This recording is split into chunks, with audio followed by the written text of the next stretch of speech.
Are you ready to take a walk back in time? Are you ready to take a little nostalgic walk, man? I'll tell you what, man, go ahead and pull those Pop-Tarts out of the toaster, pour your Fruit Loops, let's get ready to go. Man, we're gonna take a walk down memory lane. Cindy, there is no loud stereos. There is no flashy paint jobs here. This is a vintage rocker run going on. But you know what? If somebody did want to have a flashy paint scheme on their old classic bike, who would they get in touch with? Well, Crambo's, of course. Crambo's does great paint work. So if these bikes are older, so if you have an older bike and you want it painted, Crambo's is the place to go. It really is. And Chris is pretty old himself, so he knows what these are supposed to look like. Exactly. He knows what they're supposed to look like. He'll do the right job out there, man. Cindy, this is going to be a lot of fun. Can we go look at some cool bikes and talk to some cool people? Let's go. All right, first thing I have you do is say your name and spell it, just your first name and spell it just for caption. Oh, you want the last name. It's Mullet, like the bad haircut. Still Horse is brought to you by Leidendorf Law, with over 60 years experience in motorcycle and automotive injury cases. Bikes. Yes, I do ride old bikes. So what is your bike? Today I'm on a 78 Honda CX500, very ratty, very Mad Max style. Awesome. So is that the only bike you have since No. you rode? It I says have- bikes. Yeah, I have multiple old ratty Moto Guzzis as well. Yeah. Yeah.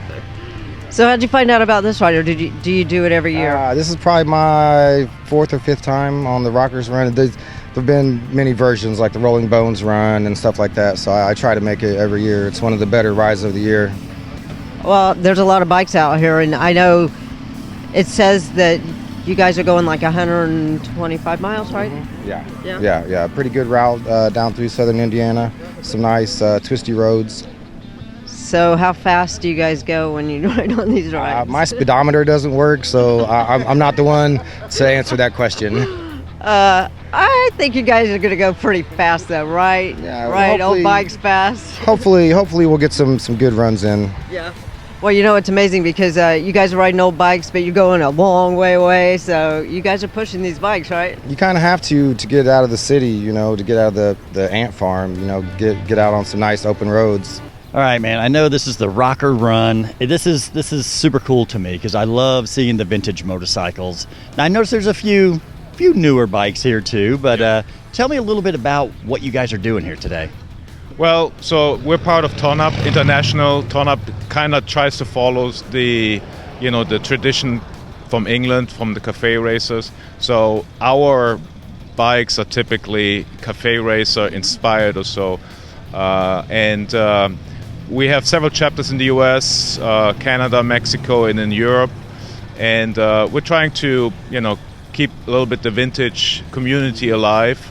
So most of our chapters, they put up 1 or 2 events a year just to, for the vintage community. I mean, there's so many other rides for, baggers, Harleys, whatever, and not so much for old English bikes or old bikes in general. Yeah. You know how you can tell they're going to ride fast? They all have helmets on. Hey, man, Leidendorf Law, personal injury lawyer. I tell you, Leidendorf Law has been a part of this show, a major part of this show, for 20 years. Thank you so much, Leidendorf Law, for what you've done for Steel Horse Thunder and all the riders. How fast does this go? I don't know. It says 150, but I've only hit 140. Is that right? So, I don't know. I bet it does more than 150. I bet it does too. It keeps up with my old 1978 KZ1000 that I have. Yeah. But this is a lot smoother. I like the hydraulic clutch. Yeah. It's pretty fast.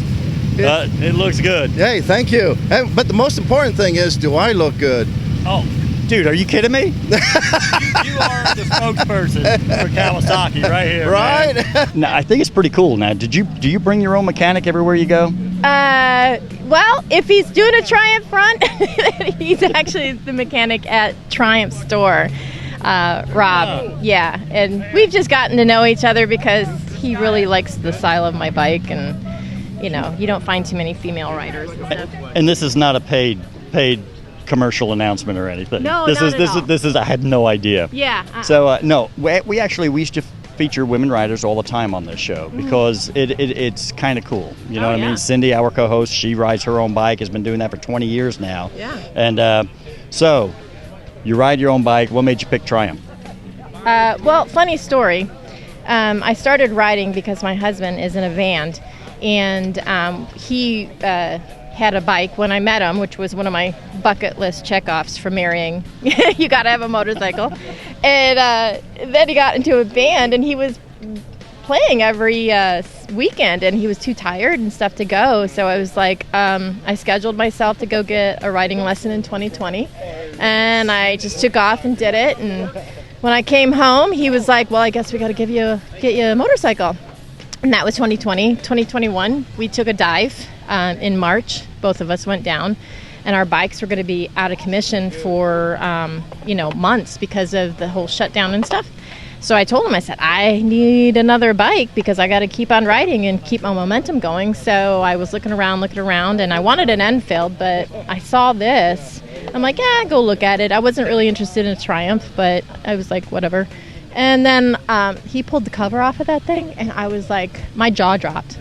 I was like, and my husband's like, we're buying this bike, aren't we? I'm like, yes, we are. So That's awesome. Yeah. And so you guys are both okay, though, after the... Oh, yeah. He had a broken knee, and then I got 3 stitches, but it was a miraculous that we didn't get hurt even more. So I couldn't help but notice you pulling in on this Norton right here. I mean, I love these older bikes and everything.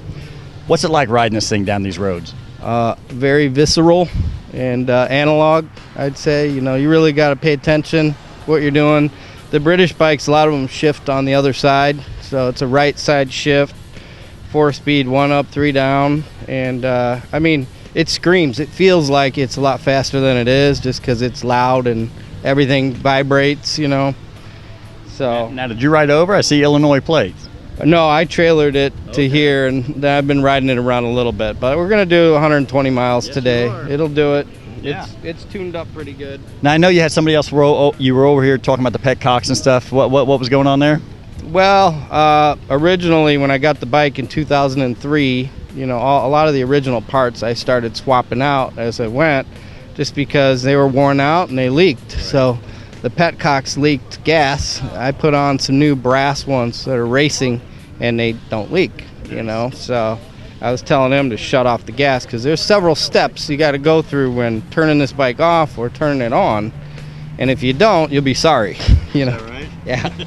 So I don't worry about someone stealing it, because they'd have to figure out how to start it first, and then keep it running. I'd catch them. That's awesome, dude. Just do me a favor, and how do you pronounce the Cafe Racer?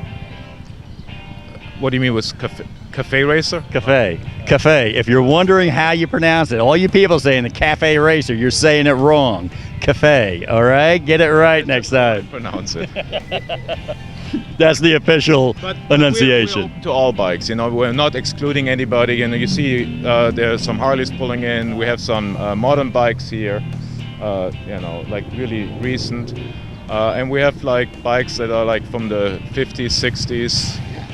I'm riding a 92 BMW GS, so we're an inclusive ride. Yeah, and I'll be honest, that was one of the things was, because I do ride a Harley, and Cindy rides a Harley, and it was like, now they're old, mine's 23 years old, so it's darn near a classic, but it was like, I don't know if that's proper to ride for something like this or not. Hey, big shout out to Crambo's out in Greencastle. Man, if you're looking for paint work, mechanical work, or accessories, they have everything you need out in Greencastle. It's Crambo's. You know what they say, they'll get you noticed. We pulled up here and I saw you working on a bike, so I'm just wondering, are you the mechanic for all the bikes here? No, just the ones I own. So what did you have to fix on your bike? The idle was just way up. I just had to turn the idle down. It wasn't that big of a deal. I got it taken care of. So you're not really a mechanic? I mean, my motorcycles run, so. Well, that's pretty good. You have to have them running. Yeah. My father, shout out to Tim Duggan, is a good mechanic, and he helps me out occasionally. Gotcha. So what brought you out to this ride? I'm part of the Ton Up group, and this is our event. This is our ride today, and this is our 5th year doing it, and that's about it. So what kind of bike you ride? Today I'm on a 1973/5 BMW. Nice. I decided I'd ride vintage today. I've got other things as well. I was going to say, you said bikes, so how many you got? 6 or 7, I have dirt bikes, but they're street legal, and I have a son, and he has motorcycles in there too. So you know how it goes. Nice. You can't just have one, you know. I also play drums, and I've got 3 drum sets. Why? Why not? Because you have to, right? Why not? Okay, so you guys are going to ride really fast on this ride because it's all bikes? No, we're going to take it real slow today. And now slow is relatively slow. Now, we did a big group ride with just our club members yesterday, and that was, that was not slow, let's put it that way. So. He absolutely loved it. He goes, this is the best ride he's ever done because it's so twisty and turny, beautiful scenery. Fun bunch of guys to ride with. They're crazy, but that first run, because I didn't know what I was getting into.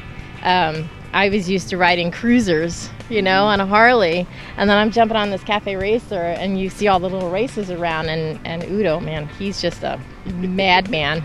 And I jumped up in front of the pack thinking I can handle this. I literally, we got to the distillery, and I was white-knuckled because I was white-knuckled.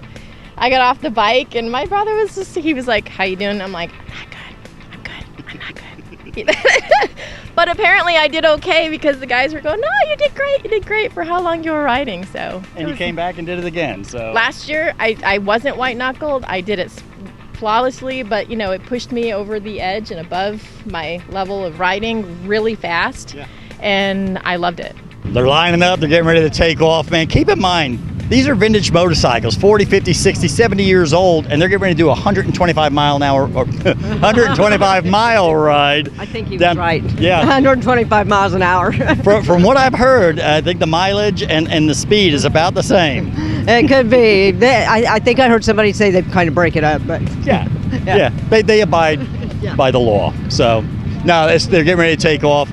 Cindy, how can people find out more about Steel Horse? Go to steelhorsethunder.com, and it's all there. You've got YouTube, you've got Facebook, Instagram, all of them's out there. So like, subscribe, and we appreciate you doing that. So thumbs up. All right, man. And I'll tell you what, if there was ever a ride to say this at, we got every brand, every make, every model behind us. It's not what you ride. It's how you ride.